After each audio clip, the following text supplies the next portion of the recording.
شکور ابو غزالہ فلسطین میں پیدا ہوا، وہاں پلا بڑھا، تعلیم حاصل کی، لیکن پھر حالات نے ایسی کروٹ بدلی کہ 1948 میں اس کو اپنا وطن چھوڑ کر سعودی عرب کی طرف ہجرت کرنا پڑی۔ اس نے ایک ریلوے کمپنی میں ملازمت اختیار کی اور 13 سال تک کام کیا، لیکن زندگی میں کوئی بڑی تبدیلی نہیں آئی۔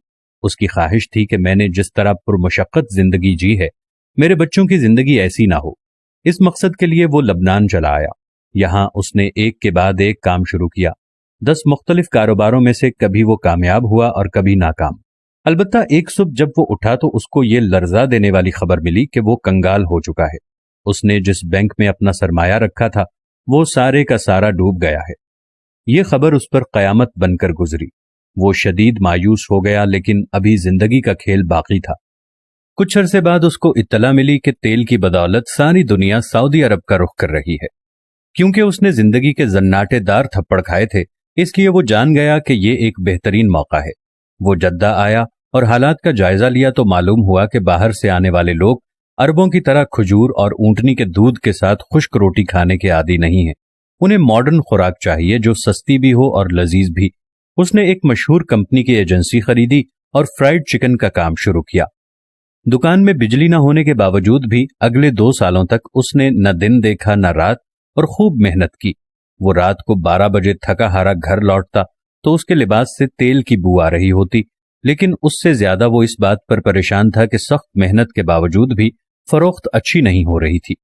اسی دوران اس پر یہ خوفناک انکشاف بھی ہوا کہ وہ کینسر کے مرض میں مبتلا ہو چکا ہے، لیکن اس بات کو اس نے اپنے اعصاب پر سوار نہ کیا اور جی جان سے محنت کرتا رہا۔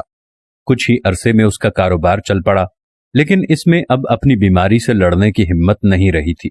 چنانچہ 1976 کو وہ اس دار فانی سے کوچ کر گیا۔ شکور ابو غزالہ کی وفات کے کچھ عرصے بعد ایک دن اس کے بیٹے کو فون آیا۔ دوسری جانب ریسٹورانٹ کا مینیجر تھا جو بتا رہا تھا کہ سر، مدینہ روڈ والے ریسٹورانٹ کا آج افتتاح ہے، لیکن ریسٹورانٹ کھلنے سے پہلے ہی گاہکوں کی 100 میٹر طویل لائن لگ چکی ہے جو ہمارے فرائیڈ چکن کے لیے بےتاب ہیں۔ آپ کو اگر سعودی عرب جانے کا اتفاق ہوا ہو تو آپ نے وہاں کی مشہور سوغات البیک کا مزہ ضرور چکھا ہوگا۔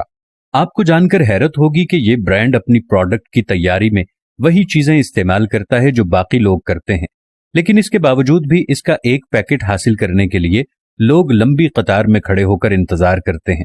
ایک عام سی پروڈکٹ کی اس قدر مقبولیت کے پیچھے آخر راز کیا ہے؟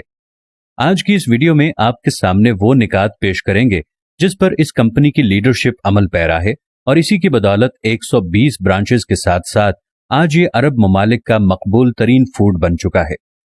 اس فوڈ برانڈ کے بانی شکور ابو غزالہ نے اللہ کو اپنے بزنس میں پارٹنر بنا لیا تھا۔ رات کو وہ جب دن بھر کا حساب کتاب کرنے بیٹھتا تو جس قدر پیکٹس فروخت ہوتے، فی پیکٹ وہ 1 ریال صدقہ کرتا۔ اگلے دن بزنس دگنا ہوتا اور وہ صدقہ بھی دگنا کر دیتا۔ جیسے جیسے اس کا کاروبار بڑھتا گیا، اس کے صدقے کی مقدار بھی بڑھتی گئی۔ پھر یہ اس قدر بڑی رقم بن گئی تھی کہ کئی سارے خیراتی ادارے اس رقم پر چلنے لگے۔